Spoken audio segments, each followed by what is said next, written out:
Hello बच्चों, स्वागत है आपका अपना प्यारा सा चैनल सीके स्टडी 47 में। तो आज की क्लास में बच्चों हम क्लास 10th के जो संस्कृत बुक हैं उसके प्रथम चैप्टर अध्याय 1 जो कि मंगलम पाठ है उसके यह क्या है, एक उपनिषद है और इनके लेखक वेद व्यास जी हैं। इनसे संबंधित जितने भी महत्वपूर्ण ऑब्जेक्टिव और सब्जेक्टिव प्रश्न बनते हैं वो कराने वाले हैं और 2001 से लेकर 2023 तक के एग्जाम में जितने भी मंगलम पाठ में ऑब्जेक्टिव पूछे गए थे वो सभी क्वेश्चन लिए हैं। इससे टॉप 45 ऑब्जेक्टिव क्वेश्चन को कवर कराने वाले हैं। यदि बच्चों इस सभी ऑल सब्जेक्ट का PDF आपको बिल्कुल फ्री में चाहिए तो इस नंबर पर आप व्हाट्सएप पर मैसेज कीजिएगा आप, और मैं आपको व्हाट्सएप ग्रुप में जोड़ दूंगा। वहां पर क्लास के बाद PDF अपलोड कर दिया जाता है 1 से 2 दिन बाद। तो चलिए आज की वीडियो को शुरू करते हैं और वीडियो के डिस्क्रिप्शन में भी व्हाट्सएप ग्रुप का लिंक है, वहां से भी आप जुड़ सकते हैं। तो चलिए आज के जो संस्कृत के पाठ 1 मंगलम जो है उससे संबंधित सभी ऑब्जेक्टिव क्वेश्चन को करेंगे और जितने भी प्रश्न काफ़ी महत्वपूर्ण है आपके 2024 एग्जाम के लिए। तो फर्स्ट नंबर क्वेश्चन है, मंगलम पाठ कहाँ से संकलित है? वेद से, पुराण से, उपनिषद से, वेदांग से। तो बच्चों मंगलम जो पाठ आपका है वह आपको कहाँ से है? तो उपनिषद से क्या गया है, संकलित किया गया। ऑप्शन नंबर सी बिल्कुल करेक्ट आंसर। चलिए अगला क्वेश्चन आपको यहाँ पर 2 नंबर क्वेश्चन स्क्रीन पर दिख रहा होगा। आपको बताना है महान से महान क्या होता है? आत्मा, देवता, ऋषि, दानव। तो बच्चों महान से महान जो होता है वह आत्मा होता है और आपको काफ़ी महत्वपूर्ण ये प्रश्न है, आपको याद रखना होगा। चलिए अगली क्वेश्चन आपको यहाँ पर 3 नंबर क्वेश्चन दिख रहा होगा, सूक्ष्म से सूक्ष्म कौन है या सूक्ष्म से सूक्ष्म क्या होता है? तो महान से महान और सूक्ष्म से सूक्ष्म क्या होता है बच्चों? आत्मा होता है। ऑप्शन नंबर ए बिल्कुल करेक्ट आंसर हो जाएगा। चलिए बच्चों जल्दी जल्दी से कमेंट करते जाएंगे। वीडियो को लाइक नहीं किए वीडियो को लाइक करेंगे, चैनल को सब्सक्राइब करेंगे। और 4 नंबर क्वेश्चन आपको यहाँ पर है, मंगलम पाठ के रचनाकार कौन है? तो मंगलम पाठ के यहाँ पर माघ है, कालिदास है, महर्षि वेद व्यास है या आपको भास है। तो बच्चों मंगलम पाठ के आपको रचयिता या रचनाकार महर्षि वेद व्यास है। ऑप्शन नंबर सी बिल्कुल करेक्ट आंसर हो जाएगा। और कालिदास किस पाठ के लेखक है? कमेंट करके जो बताइएगा। नहीं तो कालिदास के रचना प्रमुख है मेघदूतम और आपको इसे याद रखना होगा। 5 नंबर क्वेश्चन है, उपनिषद के रचनाकार कौन है? कालिदास, वाल्मीकि, तुलसीदास या वेद व्यास। तो उपनिषद के रचनाकार आपको बच्चों वेद व्यास ही है, महर्षि Ved Vyas. Option number D बिल्कुल करेक्ट आंसर। चलिए अगली क्वेश्चन आपको 6 नंबर क्वेश्चन है, उपनिषद का अंतिम भाग है साहित्य है, संस्कृत है या वैदिक साहित्य है या गीता है? तो बच्चों उपनिषद का अंतिम जो भाग है वह क्या है? तो वैदिक साहित्य है। ऑप्शन नंबर सी बिल्कुल करेक्ट आंसर हो जाएगा। चलिए अगली क्वेश्चन की तरफ बढ़ते हैं। अगला क्वेश्चन आपको यहाँ पर 7 नंबर क्वेश्चन है, मंगलम पाठ में कितने मंत्र संकलित है? तो बच्चों आपका जो मंगलम पाठ है उसमें कितने मंत्र संकलित है, अर्थात उसमें कितने मंत्र का वर्णन किया गया है? तो आपको 5 मंत्र का वर्णन किया गया है। बच्चों आपको यदि वीडियो अच्छा लग रहा है वीडियो को लाइक करेंगे, चैनल पर नए चैनल को सब्सक्राइब करेंगे। चलिए 8 नंबर क्वेश्चन है, मंगलम पाठ में किस प्रकार का मंत्र है बच्चों? तो मंगलम पाठ में आपको बताना पदात्मक है, गद्यात्मक है या संकलात्मक है या नाट्यात्मक है। तो बच्चों मंगलम पाठ में आपको पदात्मक क्या है? तो मंत्र है। ऑप्शन नंबर ए बिल्कुल करेक्ट आंसर हो जाएगा। बच्चों आपको वीडियो अच्छा लग रहा है या नहीं कमेंट करके जल्दी से बताएंगे। चलिए 9 नंबर क्वेश्चन है, उपनिषद किसका सिद्धांत प्रकट करता है? तो उपनिषद किसका सिद्धांत प्रकट करता है? पुराण, दर्शन या आपको ईश्वर या आत्मा। तो बच्चों उपनिषद एक क्या है? तो दर्शन शास्त्र है, इसका सिद्धांत प्रकट करता। ऑप्शन नंबर बी बिल्कुल करेक्ट आंसर हो जाएगा।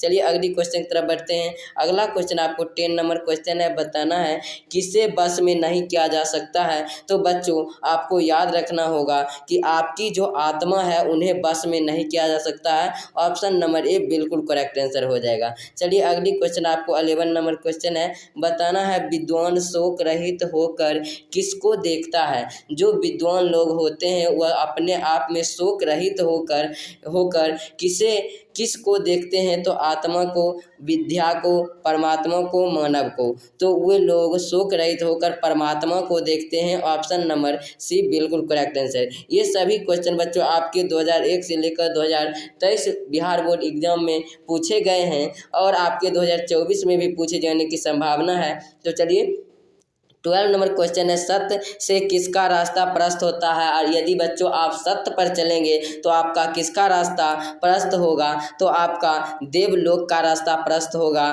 खुला होगा। ऑप्शन नंबर बी बिल्कुल करेक्ट आंसर हो जाएगा। चलिए बच्चों वीडियो कैसा लग रहा है कमेंट करके जो बताएंगे। और यहाँ पर आपको 13 नंबर क्वेश्चन देखने के लिए मिल रहा है, यह संपूर्ण संसार किससे अनुशासित है? आत्मा, परमात्मा, साहित्य, कोई नहीं। तो बच्चों आपको याद रखना होगा ये संपूर्ण साहित्य है जो कि परमात्माओं से क्या है? तो अनुशासित है। ऑप्शन नंबर बी बिल्कुल करेक्ट आंसर हो जाएगा। यहाँ पर 14 नंबर क्वेश्चन कहा जा रहा है, नदियाँ अपने नाम और रूप को छोड़कर किसमें मिलती है? तो बच्चों नदियाँ जो होती है वो अपने पूरे नाम और रूप को छोड़कर किसमें मिलती है? तो समुद्र में मिलती है। ऑप्शन नंबर ए बिल्कुल करेक्ट आंसर हो जाएगा। बच्चों इसका यदि PDF आपको बिल्कुल फ्री में लेना है तो वीडियो की डिस्क्रिप्शन में व्हाट्सएप ग्रुप का लिंक है, तो वहाँ से आप हमारे व्हाट्सएप ग्रुप में जुड़ जाएंगे। ऑल सब्जेक्ट का PDF बिल्कुल फ्री में आपको व्हाट्सएप ग्रुप में मिलेगा। किसकी विजय नहीं होती है? तो बच्चों जो व्यक्ति असत्य की रास्ता पर चलते हैं उनकी विजय नहीं होती है, विजय नहीं होती है अर्थात जीत नहीं होती है, अर्थात हार होती है। चलिए अगली क्वेश्चन आपको 16 नंबर क्वेश्चन है, बताना है किसकी महिमा का गायन हुआ है? विद्वान, आत्मा, समुद्र या परमात्मा? तो बच्चों आपको याद रखना है यहाँ पर जो परमात्मा जो लोग होते हैं उनकी महिमा का गायन हुआ। ऑप्शन नंबर डी बिल्कुल करेक्ट आंसर। चलिए अगली क्वेश्चन की तरफ बढ़ते हैं। तो बच्चों इस चैनल पर दिन में 2 बजे और शाम के 7 बजे लाइव क्लास 2 टाइम क्लास चलता है। तो आप सभी स्टूडेंट दोनों टाइम जरूर जुड़िए, अधिक से अधिक संख्या में अपने सारे फ्रेंड को शेयर की, जितने भी स्टडी ग्रुप हैं उनमें शेयर कीजिए और आप अपने परिवार को आगे बढ़ाइए। सबसे बड़ा खजाना क्या है? तो धन है, विद्या है, स्वर्ण है या आपका आभूषण है? तो बच्चों सबसे बड़ा खजाना जो आपका है वह सत्य है। यदि आप सत्य के रास्ते पर चलते हैं तो इससे बड़ी खजाना आपको कोई नहीं है। 18 नंबर क्वेश्चन है, आपको बताना है ईश्वर क्या है? तो ईश्वर क्या है बताना है। तो ईश्वर एक सत्य है, क्योंकि जो व्यक्ति सत्य की रास्ता पर चलते वह ईश्वर से कम नहीं होते हैं और उन्हें ईश्वर की तरह माना जाता है जो व्यक्ति सत्य की रास्ता पर चलते हैं। यहाँ पर 19 नंबर क्वेश्चन है, ईशावास्योपनिषद में किसके विषय में कहा गया है? तो बच्चों आपको मंगलम पाठ में 5 क्या हैं? तो श्लोक हैं, तो उसमें से ईशावास्योपनिषद में किस विषय में कहा गया आपको बताना है। तो इसमें यहाँ पर सत्य के विषय में कहा गया। ऑप्शन नंबर डी बिल्कुल करेक्ट आंसर हो जाएगा। अगली क्वेश्चन आपको 20 नंबर क्वेश्चन है, कठोपनिषद में किसके बारे में कहा गया है? परमात्मा, मोक्ष, माया, मोह या धन? तो बच्चों आपको याद रखना कठोपनिषद में आपको मोक्ष के बारे में बताया गया। ऑप्शन नंबर बी बिल्कुल करेक्ट आंसर। चलिए अगली क्वेश्चन आपको 21 नंबर क्वेश्चन है, कहा जा रहा है श्वेताश्वरोपनिषद में किसके बारे में कहा गया है? परमात्माओं के बारे में कहा गया। आपको इसे याद रखना होगा। श्वेताश्वरोपनिषद में किसके बारे में कहा गया बच्चों? तो परमात्माओं के बारे में कहा गया। ऑप्शन नंबर ए बिल्कुल करेक्ट आंसर। चलिए अगली क्वेश्चन आपको बताना है 22 नंबर क्वेश्चन, किसका प्रभाव से विद्वान शोक रहित होते हैं? तो बच्चों मैंने आपको बताए थे विद्वान लोग शोक रहित होकर परमात्माओं को दर्शन कर पाते हैं। और वह किसकी सहायता से परमात्माओं से दर्शन कर पाते हैं? तो वह अपनी इंद्रियों की सहायता से, क्योंकि वह अपने इंद्रियों को बस में रखते हैं तभी वह क्या करते हैं? तो परमात्माओं से क्या होती है? शोक रहित होकर मिल पाते हैं। चलिए यहाँ पर आपको बताना है अगली क्वेश्चन 23 नंबर क्वेश्चन है, कहा जा रहा है मनुष्य के कितने इंद्रियां होते हैं? तो बच्चों मनुष्य में जो इंद्रियां होते हैं वह 5 होते हैं। ऑप्शन नंबर बी बिल्कुल करेक्ट आंसर। ये सभी प्रश्न आपके एग्जाम में पूछे गए हैं और 2024 एग्जाम में भी पूछे जाने की संभावना है। सत्य मार्ग से विद्वान कहाँ जाते हैं? सत्य मार्ग से विद्वान जो लोग होते हैं वह देवलोक जाते हैं, अर्थात देवता के क्या कर जाते हैं? घर जाते हैं। चलिए अगली क्वेश्चन आपको 25 नंबर क्वेश्चन है, कौन अपने नाम और रूप को छोड़कर समुद्र में मिल जाते हैं? तो बच्चों मैं मैंने आपको बताए थे जो नदियाँ होती है वो अपने नाम और रूप को समुद्र में मिल जाते हैं। और आपको इसी क्वेश्चन को पलट कर पूछे जाएगा, नदियाँ अपने नाम और रूप को छोड़कर किस में मिल जाते हैं, तो समुद्र में मिल जाते हैं। आपको इसे भी याद रखना होगा। चलिए अगली क्वेश्चन की तरफ बढ़ते हैं। अगला क्वेश्चन आपको 27 नंबर क्वेश्चन है, साधक किसको पार करते हैं, मृत्यु को, यहाँ पर कहा जा रहा अमरता को, सत्य को, जीवन को। तो बच्चों जो साधक होते हैं वह सत्य को पार कर पाते हैं। ऑप्शन नंबर ए बिल्कुल करेक्ट आंसर हो जाएगा। चलिए अगली क्वेश्चन आपको 27 नंबर क्वेश्चन है, सत्य धर्म के लिए किसको हटा दे। यदि आप सत्य की धर्म के लिए हैं तो किसे हटा देना चाहिए, आवरण को, सत्य को, असत्य को, हिरण्मय पात्र को। तो सत्य धर्म के लिए किसे हटा देना चाहिए, तो हिरण्मय पात्र को। हिरण्मय पात्र का अर्थ होता है सोने के समान पात्र को। तो चलिए अगली क्वेश्चन की तरफ बढ़ते हैं। अगला क्वेश्चन आपको 28 नंबर क्वेश्चन है, सत्य का मुख किस पात्र से ढका है, स्वर्ण रूपी से, यहाँ पर कहा जा रहा शस्त्र, शास्त्र या विद्या। तो बताना है सत्य का मुख किस पात्र से ढका है। तो बच्चों मैंने बताया थे स्वर्ण रूपी से, सोने से सत्य का मुख ढका हुआ है।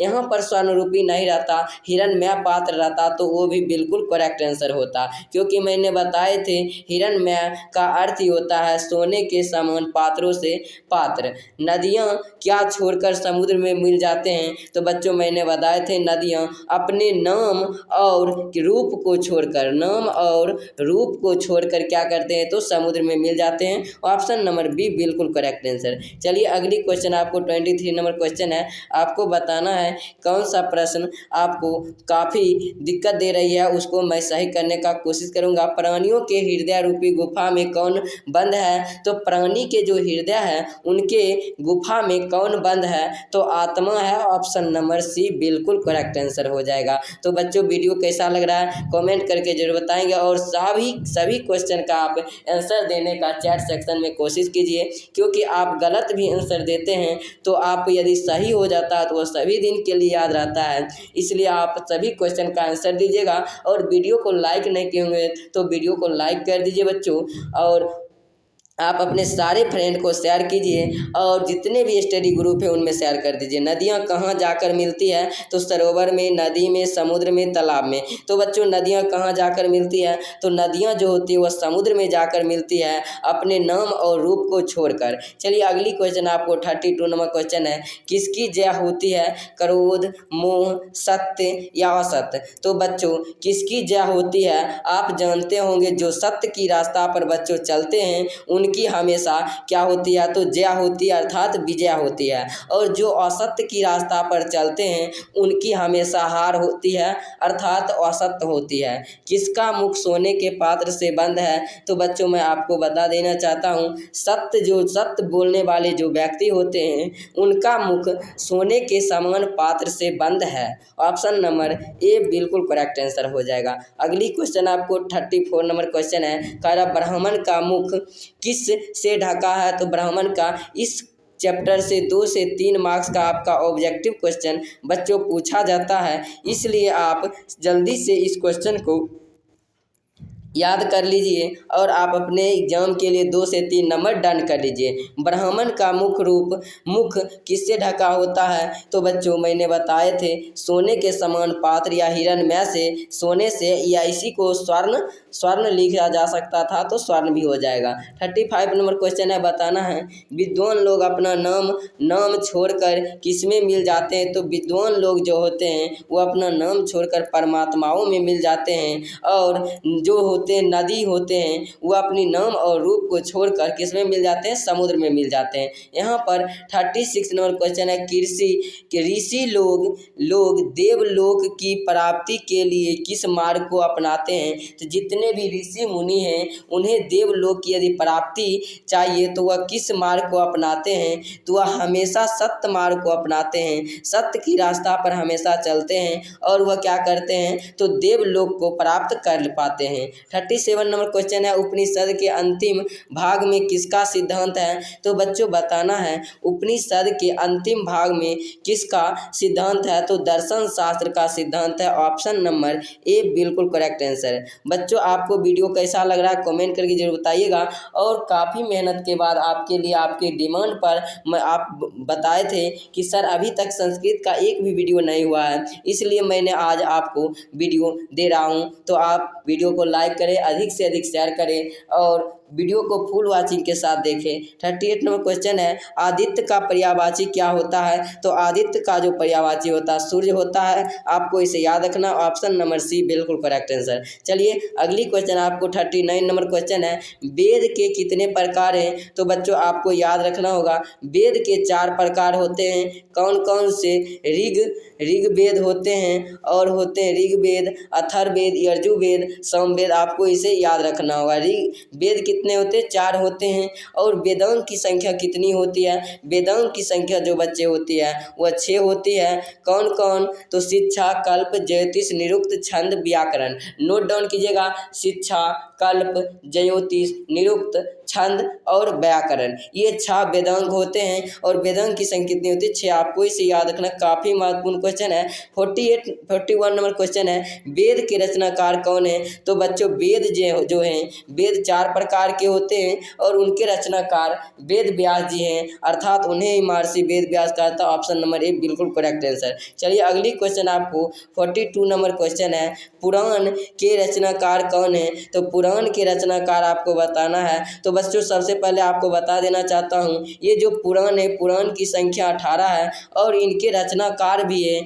कौन? महर्षि वेद व्यासी हैं। और ऋग्वेद और पुराण की रचनाकार वेद व्यासी। ऑप्शन नंबर ए बिल्कुल करेक्ट आंसर। वेद की संख्या 4 है और आपको याद रखना होगा पुराण की संख्या 18 है। चलिए पुराण की संख्या कुल कितनी है बच्चों? मैंने तुरंत आपको बता दिए थे, पुराण की संख्या 18। ऑप्शन नंबर बी बिल्कुल करेक्ट आंसर। अगली क्वेश्चन आपको यहाँ पर 44 नंबर क्वेश्चन है, उपनिषद की संख्या कितनी है? तो बच्चों आपको इसे याद रखना होगा, उपनिषद जो होते हैं उपनिषद की संख्या 108 है। ऑप्शन नंबर ए बिल्कुल करेक्ट आंसर। चलिए अगली क्वेश्चन आपको 45 नंबर क्वेश्चन है, बताना रामायण के रचनाकार कौन है? तो बच्चों आप सभी जानते होंगे रामायण जो है उनके रचनाकार महर्षि वाल्मीकि। ऑप्शन नंबर बी बिल्कुल करेक्ट आंसर। और चलिए महाभारत तो आप सभी बच्चे में से लगभग सभी देखे होंगे, तो बताना है, कहा जा रहा है महाभारत के रचनाकार कौन है? तो महाभारत के रचनाकार महर्षि वेद व्यासी हैं। और ऋग्वेद के कौन है? महर्षि वेद व्यास।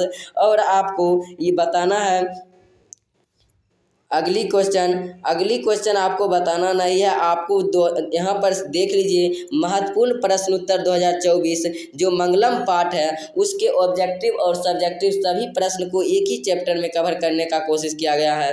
तो महत्वपूर्ण प्रश्न उत्तर जो कि आपकी 2024 एग्जाम में पूछे जा सकते हैं, तो इस पाठ में 2 ही प्रश्न हैं और इस प्रश्न को मैं आपको कराने का कोशिश कर रहा हूँ। तो चलिए इस क्वेश्चन को देखिए। तो सबसे पहला नंबर क्वेश्चन है, आत्मा क्या है? इसकी महिमा का वर्णन करें। तो सूक्ष्म से सूक्ष्म और महान से महान आत्मा है। मैंने यह आपको ऑब्जेक्टिव में बताया, सूक्ष्म से सूक्ष्म क्या है? आत्मा है। और महान से महान क्या है? तो आत्मा है, जिसे बस में नहीं किया जा सकता है।